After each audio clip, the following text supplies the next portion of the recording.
सराव संच 1.3 याच्यावर आपण चर्चा करणार आहे. पहिलं प्रकरण तुम्हाला सोडून दिलेलं बघा. त्याच्यामध्ये क्रेमरची पद्धत दिलेली आहे. एका ठिकाणी दिली संख्या 3 4 2 5 अशा संख्या तुम्हाला दिलेल्या आहेत. पुढं काही रकान्यामध्ये संख्या आहेत.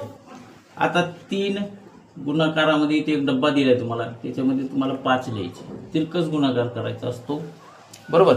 मग वजा किंवा अधिक जे काय दिले. मग दुसऱ्या डब्यामध्ये तुम्हाला लिहायची संख्या 2, ही 2 आणि त्यांच्या मधात काय दोघांचे गुणाकार. मग गुणाकार करताना इथं 4.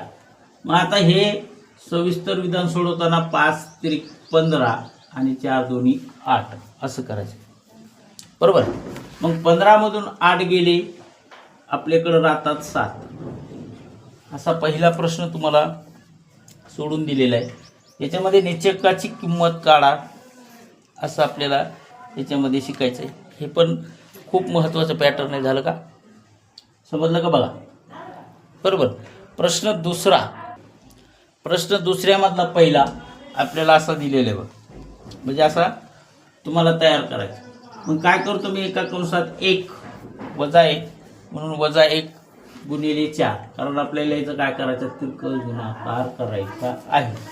आणि दोघांची करायची वजाबाकी म्हणून वजा दुसऱ्या कंसात 7 गुणाकारामध्ये 2 कंस बंद, दोन्ही संख्या खाली घ्या म्हणून 4 1 4 वजा 7 2 14, बरोबर. 7 2 किती? 14. आता हे एक ऋण न गुणल्यामुळं ऋण 4 आले आपल्याकडे.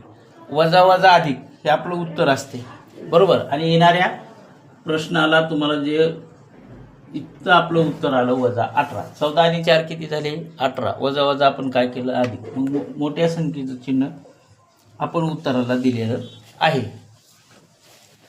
पुढचा प्रश्न दिलेला आपल्याला बघा, 5 कंसामध्ये वजा 7 आणि इकडे दिलेले आपल्याला 3 गुणाकारामध्ये 3 आणि 0 यांचा गुणाकार करताना आपल्याला गुणाकार करायचा आहे तिरकस.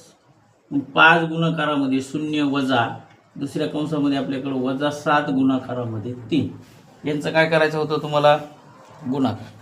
मग आता इथं गुणाकार करताना यांचा गुणाकार आला 0 वजा 7 त्रिक 21 वजा 21, बरोबर. वजा वजा अधिक हे तुम्हाला उत्तर काढायचे. आता इथं मोठीच संख्या वजा आहे, मग तुमचं आलं 21. हे उत्तर ह्याच्यामध्ये तुम्हाला दिलेलं आहे. आता पुढचा प्रश्न खूप छान, 7/10